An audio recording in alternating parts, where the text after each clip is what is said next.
Don't preach to me, Pastor. This is not church. Don't preach to me, oh.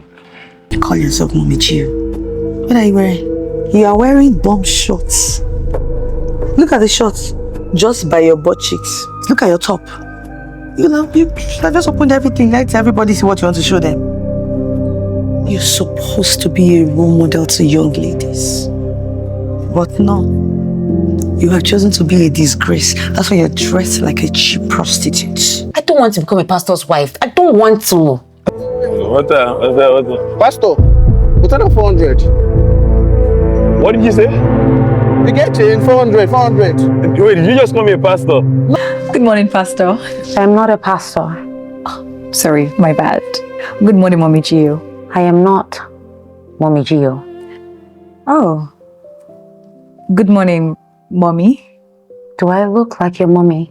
Hi guys, welcome back to Vibe Chemstar. If this is your first time here, you're welcome. On this channel, we break down the latest Nollywood movies, talk about the characters, the drama, the life lessons, and whether the movie is actually worth your time or not.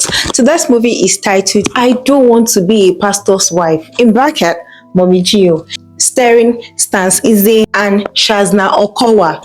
And honestly, this movie is one of those films that will make married couples, church members, and even every single person stop and think.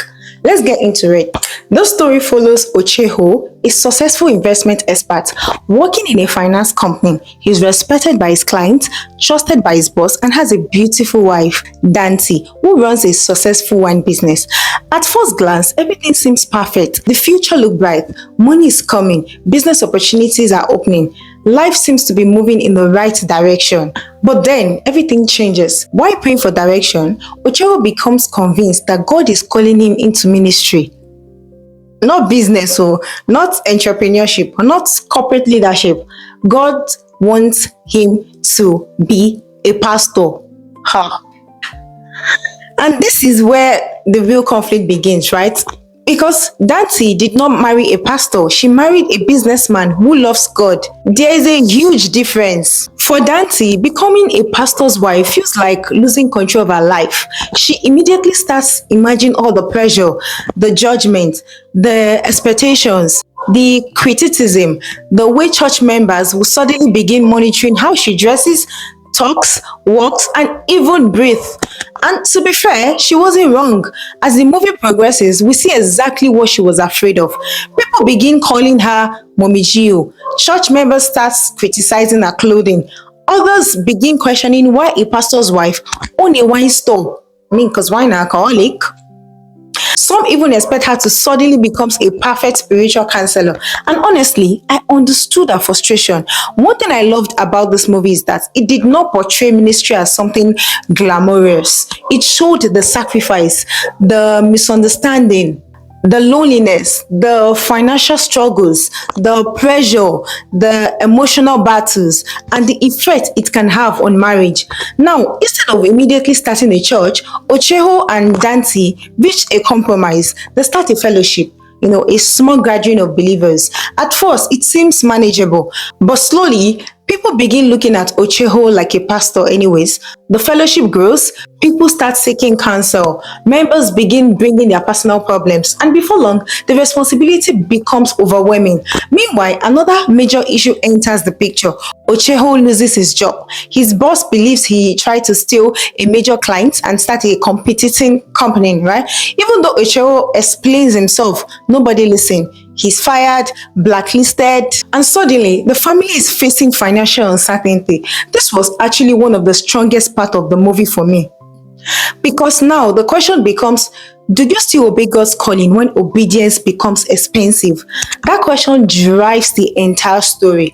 The marriage starts suffering, arguments becomes more frequent, communication breaks down, Ndanti feels abandoned, Ochecho feels misunderstood, and both of them are struggling in different ways. Then we meet another characters dealing with their own issues: cheating, infidelity, broken trust, church politics, judgmental attitude, hypocrisy. The movie does a good job showing that people come to church broken. Nobody arrives perfect. One storyline that stood out was the affair involving Ochecho's former boss. The drama that followed almost destroyed multiple relationships and created even more tension around the fellowship. What makes the movie interesting is that nobody is completely right and nobody is completely wrong. You understand Ochecho, you understand Ndanti, you understand why she's afraid, and you understand why he feels cold. That is what makes the conflict feel real. As the story progresses, Ochecho realizes something important. He remembers preaching that partial obedience is still disobedience. Then it hit him. God asked him to start a church. Instead, he started a fellowship because it was easier, because it was more comfortable, because it created less conflict. And he realizes he has not fully obeyed. That revelation becomes the turning point of the movie. Eventually, despite all the resistance, he decides to launch the church. This decision almost pushes the marriage to breaking point, but something beautifully begins to happen.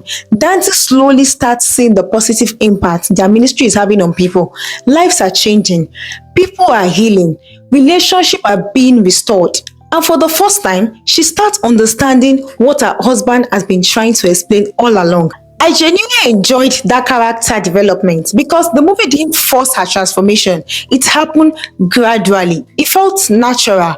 By the end of the film, we see restoration. Broken relationship begins healing. Mistakes are acknowledged, forgiveness happens, and Ndanti finally stands beside her husband as they launch their first official church service.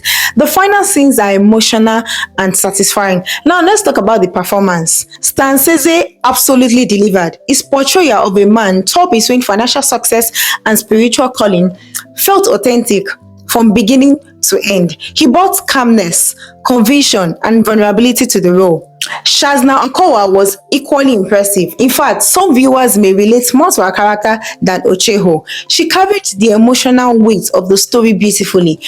You could genuinely feel her fears, frustration, and confusion. The chemistry between both actors was believable. Their argument felt real, their love felt real, their struggle felt real. Now, did the movie have flaws? Yes. Some scenes felt a little stretched. A few conversations were longer than necessary, and certain church members came across as overly stereotypical. But overall, the storytelling remained engaging. For my rating, I'll give I Don't Want to Be a Pastor's Wife, MUMMY G.O, a solid 8.5 out of 10. It's emotional, thought-provoking, relatable, and filled with valuable lessons about marriage, faith, obedience, sacrifice, and purpose. If you've ever struggled with God's direction for your life or watched a loved one pursue a calling you don't understand, this movie will definitely resonate with you. And please don't stop at this review. Go watch the full movie for yourself and experience the entire journey. The full movie is available only on Story Media 247 here on YouTube. After watching, come back and tell me, if you were Ndanti, will you support your spouse's decision to become a pastor, or will you react exactly the way she did? Drop your thoughts in the comment section. Do well to like this video, subscribe, and turn on post notifications so you never miss another movie breakdown. Until next time, this is Vibe with Kemstar. Stay blessed and keep vibing.